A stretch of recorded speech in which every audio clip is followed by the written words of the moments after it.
Telugu Desam party Kadapa జిల్లాలో ఇచ్చిన సీట్లు పరిశీలన చేస్తే చంద్రబాబు నాయుడు ఒకటి డిసైడ్ చేసుకొని కడప జిల్లాలో 10 సీట్లు తెలుగుదేశం పార్టీకి రావని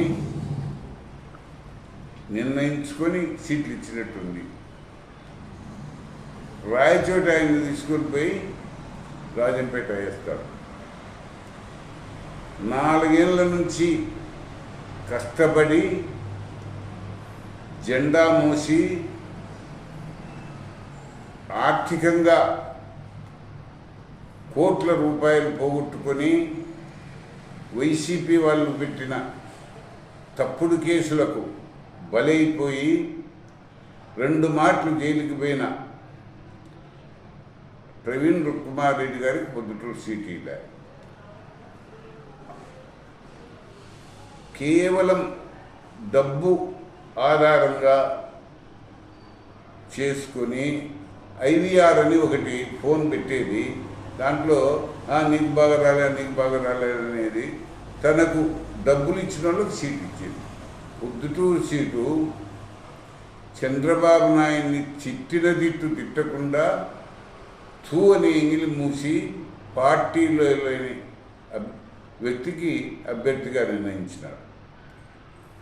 చంద్రబాబు నాయుడు గారు తనకు గాలి ఉంది, ఎట్లయినా ప్రభుత్వం నాదే వస్తుంది కాబట్టి నేనేం చేసినా చెల్లుతాదనే ఉద్దేశంతో కమలాపురంలో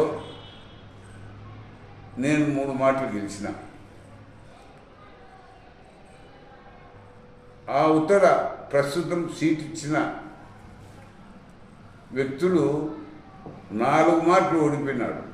ప్రజాబలంలో కానీ, అంగబలంలో కానీ, అర్ధబలంలో కానీ సమానమైన కలిగిన నాకు సీట్ ఇవ్వకుండా మొండి చేయించినాడు. ఓకే సరే, పార్లమెంటు సీట్ ఇస్తానని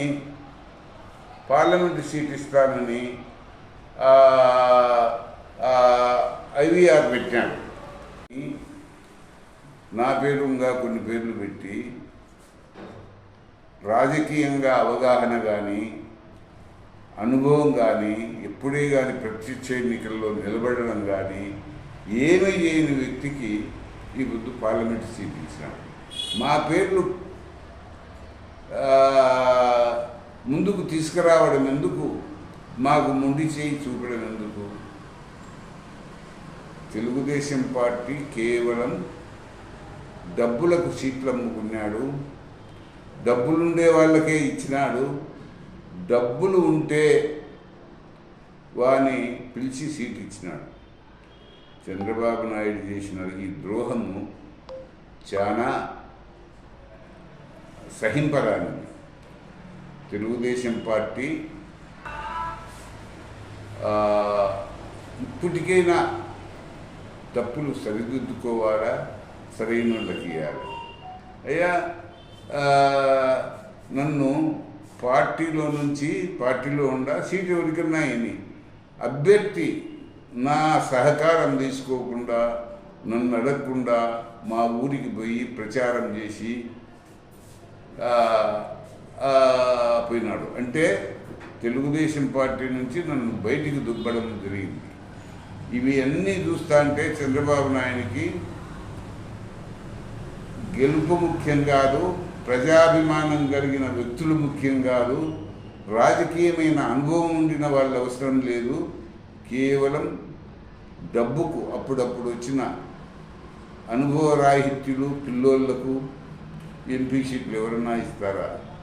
కాబట్టి ప్రజలు ఇవన్నీ గమనిస్తున్నారు. రేపు జరగబోయే ఎలక్షన్లలో కడప జిల్లాను చంద్రబాబు నాయుడు ఏ సీటు రాదని వదులుకొని తన ఇష్టం వచ్చినట్టు రాయచోట్లో ఉండేవాడిని రాజంపేటలో వేసినాడు. 2 సీట్లు బీజేపీకి ఇచ్చేసినాడు. ఈ సీటు ఏ ఒక్క సీటు గెలిచే అవకాశం లేకుండా ఆయన చేసుకున్నాడు. కడప జిల్లాలో 10కి 10 సీట్లు రేపు వైసీపీ విజయవంతంగా చెప్తాంది. నేను మా అనుచరులతో మా నేతలతో అందుకు మాట్లాడుతున్నాను. మాట్లాడి రాజకీయమైన నిర్ణయం తీసుకుంటాను. అందరిలోనే కార్యకర్తలతోనూ నా అభిమానులతోనూ నా మీద గౌరవం గల నాయకులతోనూ అందరితో మాట్లాడి భవిష్యత్ కార్యక్రమం ఎట్లా చేయాలా ఏం కథ, తెలుగుదేశం పార్టీ చేసిన అన్యాయాలు వాళ్ళకు వివరించి నా విషయంలో నిర్దాక్షిణ్యంగా నన్ను అనవసరంగా ఒక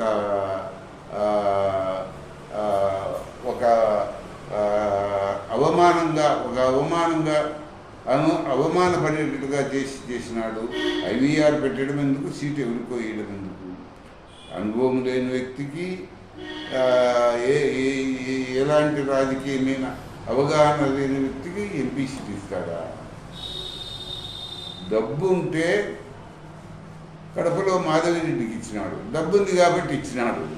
అదే డబ్బు లేకపోతే మాధవిరెడ్డికి ఇస్తాడా? అది మాధవిరెడ్డికి ఇవ్వాల్సిన సీట. లక్ష్మీరెడ్డి గారు ఎంతో కష్టపడి పార్టీ కోసం 40 ఏళ్ళ నుంచి పార్టీలో ఉండి ఆయన పార్టీకి సేవలు అందిస్తే ఆయనకు ముందు చూపు చూపినాడు. కారణమేమి? మాధవిరెడ్డి గారికి డబ్బు ఉంది, లక్ష్మీరెడ్డి గారు అంత డబ్బు పెట్టలేడు. అంటే ఆయన చేతికి మట్టి ఎట్టకుండా, తన జోబిలో నుంచి డబ్బు ఖర్చు కాకుండా కడప జిల్లాలో సీట్లు రాకున్నా పర్వాలేదు అనే ఉద్దేశంతోనే ఈ రకంగా చేసినాడు. పొద్దుటూరులో ప్రవీణ్ రెడ్డికి ఎంత అన్యాయం చేసినాడు. 4 ఏళ్ళు పార్టీ కోసం కష్టపడినాడు, పార్టీ జెండా మూసినాడు, దిక్కు లేదు అప్పుడు. మరిన్ని వీడియోస్ కోసం ఛానల్ ని సబ్స్క్రైబ్ చేయండి, లేటెస్ట్ అప్డేట్స్ కోసం వాట్సాప్ ఛానల్ ని ఫాలో చేయండి అండ్ లింక్ డిస్క్రిప్షన్ లో ఉంది.